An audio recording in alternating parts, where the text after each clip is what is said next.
पहली सबसे बड़ी समस्या ये है कि लोग कर्जे की दलदल में फंसे कैसे हैं, उन्हें वो नहीं पता।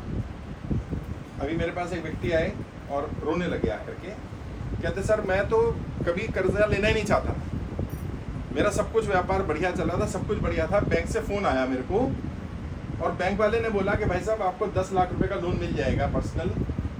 मैंने कहा मुझे चाहिए नहीं, मुझे जरूरत नहीं है, मेरे को कभी कर्जा लेना नहीं है, मेरा व्यापार ठीक चल रहा है, कमाता हूँ खा लेता हूँ। वो बैंक वाला पीछे पड़ गया, आपको ये बेनिफिट होगा, 10 लाख आ जाएगा तो आप सोचो ना अपना व्यापार बढ़ा लोगे, ये कर लोगे। कह रहे मैं मना करता रहा और रोज फोन आ रहा है। फिर एक दिन मैं बैठा था ऑफिस में, अपनी टीम से बोला तो उन्होंने कहा सर ले लो पैसा तो थोड़ा हम व्यापार बढ़ा लेंगे। अभी हर व्यापारी का मन में क्या रहता है कि अगर पैसा आएगा तो व्यापार बढ़ा लूंगा। घर के लिए नहीं बोला उसने, परसों लोन उसको 10 लाख का दे दिया। कह रहा मेरा 10 लाख का लोन जा रहा है, 25,000 20,000 की उसकी किस्त जानी थी, वो भी तय हो गया और लोन लेकर के हमने व्यापार में लगा दिया। कहते हैं व्यापार में काम ठीक हुआ, किस्त लगातार जा रही है, तो क्रेडिट कार्ड वालों के फ़ोन आने लग गए। अभी ये लोग क्या करते हैं, डाटा शेयर कर देते हैं कि आप अच्छे कस्टमर हैं, आपका किस्त टाइम पे आ रहा है तो अभी आपका क्रेडिट कार्ड मिल जाएगा। अभी मैं बता रहा हूँ देखो कैसे फंसाया जा रहा है, और ये बंदे को पता ही नहीं चलता कब वो दलदल में फंस गया। उसको 5 लाख का क्रेडिट कार्ड दे दिया, अब 5 लाख वाला क्रेडिट कार्ड आ गया, 10 लाख रुपए उसके पास लोन चल रहा है, एक बैंक से और उसका क्रेडिट कार्ड आ गया 3 लाख रुपए का, और अभी कोविड आ गया, अब किस्त जानी हो गई बंद क्योंकि कोविड में था, तो उसने 3 महीने का मोरेटोरियम ले लिया। बाद में उसके बाद भी व्यापार, अभी भी कई लोगों के व्यापार पटरी पे नहीं आए, दिक्कत आने लगी, तो उसने सोचा क्रेडिट कार्ड से आ गया है, यहाँ से पैसा लेकर के किस्त भर देता हूँ। अब देखो यहाँ से दूसरी प्रॉब्लम शुरू होती है, इसको बोलते हैं दलदल। अगर आप कर्जा लेने के लिए या कर्जा चुकाने के लिए कर्जा लेते हैं तो आप दलदल में फंस जाओगे। ऐसे समझो एक गड्ढा है जिसमें आप गिर गए और आप गड्ढे से बाहर निकलने के क्या कर रहे हैं, गड्ढे की मिट्टी निकाल करके बाहर फेंक रहे हैं, तो क्या होगा पता है, गड्ढा और गहरा होगा। उसे पता ही नहीं चला, उसने क्रेडिट कार्ड भी यूज कर लिया, दूसरा क्रेडिट कार्ड भी कर लिया, एक और लोन ले लिया, और आज उसकी प्रॉपर्टी भी चली गई है, उसकी फैक्ट्री भी सील कर दी गई है और वो परेशान हो जाए। पहले उसका हाउसिंग लोन चल रहा था, पहले से उसका गाड़ी का लोन चल रहा था। इस तरह से लोगों को फंसाया जा रहा है। तो पहली बात तो जब तक बहुत जरूरी ना हो कर्जा नहीं लेना। दूसरा, कर्जा उतारने के लिए कर्जा कभी मत लेना, जीवन में कभी कर्जा उतार नहीं पाएगा। आपकी प्रॉपर्टी चली जाएगी, घर चला जाएगा, कोई आपको ये सिखाएगा नहीं। मैं आपको सिखा रहा हूं, मैं आपको ट्रेन कर रहा हूं। अब जो गलती हो गई, कम से कम आपके बच्चों से गलती ना हो। फिर भी अगर लोन लेना ही पड़ जाए, घर का लोन लेना पड़ जाए, गाड़ी का लोन लेना पड़ जाए, जितना मैक्सिमम लोन वैल्यू मिल सकती हो उतना लेना। एक और बड़ी दिक्कत जो आ रही है, महाराष्ट्र गया मैं, कल भी मैं बता रहा था अपने साथियों को, उसकी प्रॉपर्टी की वैल्यू 25 करोड़ रुपए की है, लोन मात्र उसने लिया 2 करोड़ रुपए का। आज वो बढ़ते बढ़ते 5-5.5 करोड़ रुपए उसका लोन हो गया, क्योंकि वो भर नहीं पा रहा है, और उसके चक्कर में उसकी 25 करोड़ की प्रॉपर्टी फंसी हुई। भारत में क्या साइकोलॉजी है, आपको घर खरीदना है, 1 करोड़ का मानो घर आएगा, आप रिश्तेदार से लोगे 10 लाख 20 लाख रुपए, 10-20 लाख आपके पास होगा, कुछ व्यापार से निकालोगे। अब आपने 80 लाख इकट्ठा कर लिया, अब आप सोचते हो 20 लाख का लोन करा देता हूँ, 80 लाख मेरे पास है, मेरा घर हो जाएगा, छोटा किस्त बनेगा तो हफ्ता हफ्ता आराम से दे दूंगा। लेकिन आपने गलती क्या कर दी, 20 लाख रुपए के चक्कर में 1 करोड़ का अपना घर गिरवी रख दिया बैंक में। अब अगर आप डिफॉल्ट कर गए तो बैंक आपका घर हड़प देगा। ये हो रहा है लोगों के साथ। तो अगर लोन लेना भी पड़ जाए मजबूरी में, तो पूरा जो वैल्यू मिल सकती है 80% 85% वो लोन ले लेना, ताकि अगर कभी घर चला भी जाए, कोई दिक्कत भी आ जाए, तो कम से कम दुख नहीं होगा कि मेरी मेहनत की कमाई चली। और जो समूह लोन है या बाकी लोन लिए जा रहे हैं जिसमें फंसाया जा रहा है लोगों को, उससे सतर्क रहना। इजी मनी नाम की कोई चीज़ नहीं होती। अगर पैसा आसानी से आ रहा है या आसानी से कोई दे रहा है, कह रहा आपको डॉक्यूमेंट नहीं देने, आपको कोई दिक्कत नहीं आएगी, परेशानी नहीं आएगी, तो समझ लेना आज नहीं आएगी, आगे आएगी। आसानी से पैसा क्यों दे रहा है बैंक, वो फंसाना चाह रहा है। मना करने की आदत डालोगे नहीं, भाई पैसा नहीं चाहिए, बस ये उतर जाए जैसे करके। और कैसे उतरेगा कर्जा, एक तो मैं अपनी तरफ से प्रयास कर रहा हूँ, सरकार से मांग की जा रही है, जब सरकार बड़े बड़े अमीरों का कर्जा माफ कर सकती है, करा है, लाखों करोड़ रुपए, 15 लाख करोड़ रुपए नरेंद्र मोदी जी ने 9 साल में राइट ऑफ कर दिया अमीरों का। हेयर कट बोलते हैं, कई बार अंडर राइट बोलते हैं, कई बार उन्हें समय दे दिया जाता है। अलग अलग स्कीमें हैं सरकार की अमीरों के लिए। तो भाई आम लोगों की क्या गलती है? जैसे अमीरों को राहत दी जा रही है वैसे आम जनता को भी राहत दे दो। अच्छा, जिनका लोन माफ नहीं कर सकते किसी भी रीजन से, सरकार कहती है भाई हम लोन माफ नहीं कर सकते, हमारा पैसा नहीं। वैसे तो ऐसा नहीं है, सरकार का पैसा नहीं है। मैंने बताया भी था, वीडियो भी बनाई थी, सरकार को 1 रुपया भी खर्चा नहीं होगा अगर सरकार जनता कर्जा माफ करना चाहे। क्या करना है सरकार को? बैंकों के पास बहुत सारा अनक्लेम्ड अमाउंट पड़ा हुआ है। अनक्लेम्ड अमाउंट वो पैसा होता है जो 10 साल तक किसी अकाउंट में पड़ा है और किसी ने लिया नहीं। ऐसा 2 लाख करोड़ से ज्यादा पड़ा हुआ है।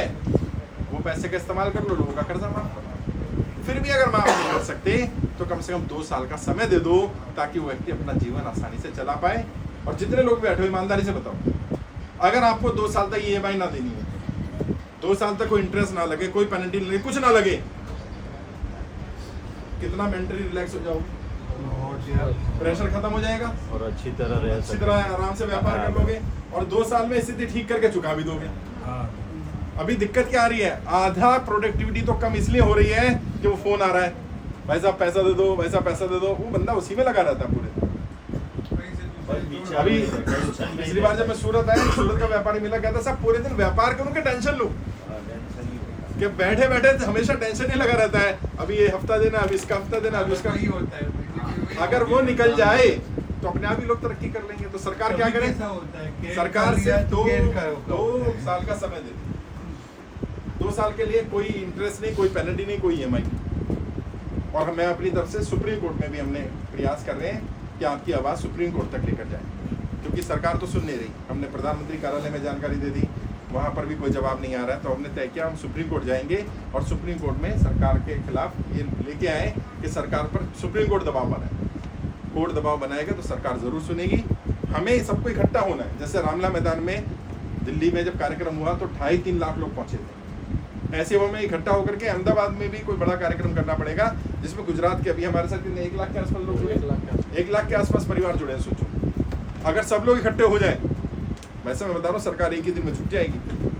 और अभी झुकी है सरकार। गुजरात सरकार ने सर्कुलर जारी किया है, जो साहूकार लोग परेशान करते हैं, जो अनाप शनाप कितना 10-12% ले रहे थे, अब वो नहीं ले सकते हैं। सरकार ने दबाव बनाया। क्यों बनाया? क्योंकि हमारी संस्था ने सरकार के ऊपर दबाव बनाया। और हमारी किसी नेता किसी पार्टी से लड़ाई नहीं है। हमारा तो मानना ये है जो जनता का कर्जा माफ करेगा हम उसका साथ देंगे, और जो माफ नहीं करेगा हम उसका साथ नहीं देंगे। बस हमारी कोई लड़ाई नहीं है। नरेंद्र मोदी जी से भी लड़ाई नहीं है, कांग्रेस से लड़ाई नहीं है, आम आदमी से, हमारी किसी से लड़ाई नहीं है। भैया जो जनता के साथ है हम उसके साथ खड़े। नरेंद्र मोदी जी को भी लेटर भेजा गया था, आपके सभी सांसदों को लेटर भेजा गया। यहाँ के सांसद को भेज दिया ना, सभी सांसदों को लेटर भेज दिया गुजरात के 26 के 26 सांसद। और उनसे सिर्फ यही पूछा गया कि भाई आप क्या चाहते हो, क्या आप अपने क्षेत्र की जनता की कर्जा माफी के लिए तैयार हो कि नहीं हो? जवाब नहीं है आपका। अब हमारा आमदार, हमारा खासदार वही हमारे लिए काम नहीं करेगा तो किसके लिए करेगा भाई? आपसे तो काफ़ी उम्मीदें जुड़ी हुई हैं हिंदुस्तान में, खास करके पर्सनल आपसे। और आप ही एक व्यक्ति ऐसे हो जो हिंदुस्तान में आपने आवाज़ उठाई और जिससे उम्मीद है। बाकी अभी तक तो कोई नहीं मिला, चाहे वो मुख्यमंत्री जी हो, चाहे वो प्रधानमंत्री जी हो, चाहे वो सांसद हो। जब क्षेत्रीय नागरिकों को कोई लेना देना नहीं है और आपने आवाज़ उठाई, सबसे खुशी की बात यह है कि आपने अपने क्षेत्र की नहीं, पूरे हिंदुस्तान की आवाज़ उठाई है। इसलिए हम लोग आपके साथ हैं और सदैव रहेंगे। और ऐसा नहीं है कि ये कर्जा मुक्ति अभी खत्म हो जाएगा तो बाद में हम आपसे या आप हमसे नहीं है, ये अब सिलसिला चलेगा। और मैंने उस दिन भी बोला था, देखो मेरे ऊपर कर्जा नहीं, राजेश्वर जी पर कर्जा नहीं है, प्रवीण भाई पर कर्जा नहीं है, जितने हमारी टीम में जुड़े हैं इन सब साथियों पर कर्जा नहीं है। हम आपकी लड़ाई लड़ रहे हैं। मैं ये लड़ाई तब तक नहीं लड़ सकता या तब तक हम इसमें सफल नहीं हो सकते जब तक आप आवाज़ ना उठाओ। अब आप यहाँ आए तो मैंने अपनी बात रख दी, मैंने आपकी प्रॉब्लम सुन ली। अगर किसी को नोटिस आया है, लीगल नोटिस है, बैंक का नोटिस, तो हमारी टीम हेल्प कर देगी। जवाब कैसे देना है ताकि आप अपना नोटिस का जवाब दो। अब आपको कर्जा मुक्ति कार्ड दिया जा रहा है, कार्ड में भी, कार्ड एक बेटा दिखा दो मेरे को, कार्ड में मैंने पूरा डिटेल लिखी है कर्जा मुक्ति अभियान क्या है। और उसमें रिक्वेस्ट भी करी गई बैंक वालों से भी, NBFC वालों से भी, जब तक इसका कर्जा माफ नहीं हो रहा है तब तक कम से उसको समय दे दो, उसको परेशान मत करो। और आपसे भी अपील कर रहा हूँ, अगर आप किस्त दे सकते हैं तो देते रहना, डिफॉल्ट मत करना। क्योंकि अगर तुमने किस्त देनी बंद कर दी और तुम्हारी स्थिति ऐसी हुई देने लायक, तो कल जब कर्जा मुक्ति होगा, कर्जा माफी के लिए सरकार बुलाएगी, सरकार कहेगी तेरे पास तो पैसा था भाई, तूने दिया क्यों नहीं, तो तुम्हें बेईमान माना जाएगा, डिफॉल्टर माना जाएगा। बेईमानी मत करना। और क्या तुम में से कोई पैसा मारना चाहते हो? नहीं भाई नहीं। देना चाहते हो ना? भारत में कोई किसी से पैसा मारना नहीं चाहता, यही तो भारत की अच्छी बात है। हम पैसा देना चाहते हैं, पर समस्या क्या आ रही है नहीं। दे नहीं पा रहे। अगर आपके पास होगा तो दे दोगे ना? हाँ, बिल्कुल। मैं ये तो कह रहा हूँ सरकार को कि भाई इनको पैसा दे दो ताकि ये पैसा दे दें। ये कार्ड है आपका जिसमें आपकी पूरी जानकारी लिखी हुई है, आपका फोटो भी लगेगा ताकि आपके पास प्रूफ रहे बकायदा। इसमें लिखा है, अपील की जा रही है कि भाई कर्जा जिन लोगों ने लिया है वो परेशान है, उनकी आर्थिक स्थिति ठीक नहीं है, उन्हें समय दे दिया जाए। इसमें वो रामलीला मैदान का जो कार्यक्रम था उसकी फोटो भी लगी है ताकि आप इसे दिखा पाओ कि कितने लोग जुड़े हैं, मैं अकेला नहीं। और इसमें बताया गया 15 लाख परिवार हमारे साथ अभी जुड़ गए हैं। हमारी कोशिश ये है 1 करोड़ परिवारों को अपने साथ जोड़ा जाए। लोग बहुत परेशान हैं और आपकी रिश्तेदारी में, आपकी जानकारी में, आपके अड़ोस पड़ोस में बहुत सारे लोग ऐसे जो कर्जे में हैं। समस्या पता है क्या है? कर्जा एक ऐसी बीमारी है, कहा भी ना जाए और सहा भी ना जाए। किसको कहे जाके बताओ? अगर रिश्तेदार को पता चल जाए तुम कर्जे में हो, वैसा बात नहीं करेगा रिश्तेदार। इतनी बड़ी बीमारी है ये। रिश्तेदार को लगता है भाई यार छोड़ना, कर्जे में पैसा ना मांग ले। बताएं किसको यार? बदनामी करेगा हर कोई। मैं आपका दर्द समझ रहा हूँ। और क्यों समझ रहा हूँ पता है? मैं भी कभी कर्जे में था। मैंने वो दुख देखा है कि जब घर पे लोग आते हैं पैसा मांगने और पैसा नहीं होता, इज्जतदार आदमी क्या करेगा यार? दुख भी होता है कि यार इसने समय पर मेरा मदद किया लेकिन आज मैं दे नहीं पा रहा। मैंने वो दुख देखा है, वो समय देखा, तो इसलिए मैंने तय किया कि मैं तो कर्जे के दलदल से बाहर निकल गया, अब मैं लोगों को निकालूं। इसलिए मैंने ट्रेनिंग तैयार करी, कर्जे से बाहर निकलने के 20 तरीके। वो ट्रेनिंग यूट्यूब पर डाल दी। पहले वो पेड होती थी, 5000 रुपये उसकी फीस थी, वो फ्री कर दी मैंने। क्या फ्री में अटेंड करो। और इसके अलावा कर्जा मुक्ति तो एक अभियान है ही। कर्जा जैसे ही तुम्हारा उतर जाए, या तो ट्रेनिंग से उतर जाए, हमारी मदद से उतर जाए, सरकार की मदद से उतर जाए, कोर्ट से उतर जाए, जब कर्जा उतर जाएगा तो भी हम रुकेंगे नहीं। फिर क्या करेंगे? आपकी आर्थिक स्थिति ठीक करने का प्रयास। मेरी एक और ट्रेनिंग है जो व्यापारियों को देता हूं मैं, आर्थिक स्थिति कैसे ठीक करनी है। वो 5 दिन का ट्रेनिंग होता है। हम लोग इकट्ठा कर रहे हैं लोगों को। तुम में से जो लोग भी ऐसी व्यवस्था कर पाए जहाँ पर 5-7 हज़ार लोग इकट्ठा हो जाएं, वहाँ ट्रेनिंग कराएंगे। पूरा 2 दिन का सेशन रखेंगे सुबह से शाम तक का, और सिखाएंगे लोगों को, खासकर से व्यापारियों को, कि व्यापार में तरक्की कैसे करनी है, नौकरी करने वालों को नौकरी में आगे कैसे बढ़ना है ताकि उनकी आर्थिक स्थिति ठीक हो पाए। कर्जा मुक्ति का अभियान केवल कर्जा मुक्ति का अभियान नहीं है, ये लोगों की आर्थिक स्थिति ठीक करने का अभियान है। एक एक नागरिक को अमीर बनाना, उसकी आर्थिक स्थिति ठीक करनी है, ये मेरे जीवन का उद्देश्य है। और मैं और कुछ नहीं करूँगा। मैंने अपना सारा काम धंधा सब बंद कर दिया। मैं सिर्फ यही काम कर रहा हूँ। यहाँ आ गया हूँ तो ये लोग रहने खाने की व्यवस्था कर रहे हैं, कहीं जाता हूँ तो वो लोग व्यवस्था कर देते हैं। मैंने कह दिया भैया मैंने अपना जीवन इसी काम में लगा दिया। जब तक तुम्हारा कर्जा नहीं उतरता तब तक कम से कम मैं तुम्हारी लड़ाई लड़ूंगा। उसके बाद तुम्हारी आर्थिक स्थिति ठीक करेंगे, और सिर्फ तुम्हारी नहीं करेंगे, तुम्हारे बच्चों की भी करेंगे। क्योंकि तुमने तो जैसे जिंदगी गुजार ली थी गुजार ली। आने वाली पीढ़ी को तो अमीर बनना देखना चाहते हो ना, बड़ा घर हो, बड़ी गाड़ी हो। वो कैसे आएगा? बचपन से उन्हें सिखा दो कि बेटा ये गलती नहीं करनी। जैसे मनी मैनेजमेंट का एक नियम है, दे रहा हूँ लेके जाना, अपने बच्चों को भी देना। नियम क्या कहता है? नियम कहता है अगर पैसा आपके पास आ भी गया, अगर पैसे का सही उपयोग नहीं करेंगे तो पैसा चला जाएगा। और जो पैसा जितना जल्दी आता है वो उतना जल्दी चला जाता है। क्यों? क्योंकि जो पैसा आहिस्ता आहिस्ता आता है वो उसको संभालने का हुनर भी देता है। जो पैसा अचानक आता है वो उसको संभालने का हुनर नहीं दे पाता और वो पैसा चला जाता है।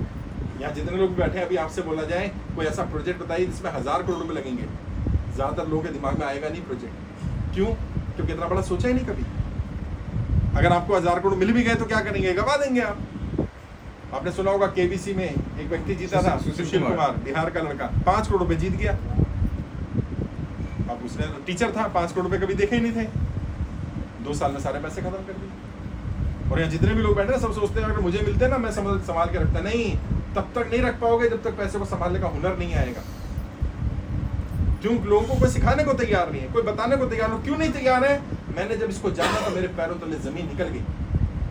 लोग नहीं चाहते कि देश की जनता की आर्थिक स्थिति ठीक हो, क्योंकि अगर तुम अमीर हो गए, तुम संपन्न हो गए, तो तुम जाति धर्म पर लड़ोगे नहीं, तुम्हें बांटा नहीं जा पाएगा। तुमने देखा मंदिर मस्जिद की लड़ाई होती है तो कोई अमीर नहीं जाते, अंबानी का बच्चा नहीं जाता। कौन जाता है? गरीब जाता है। तो जनता को गरीब रखो ताकि इन्हें धर्म जाति पे लड़ा सको। और किसी को तो आगे उठ के सच्चाई बतानी पड़ेगी।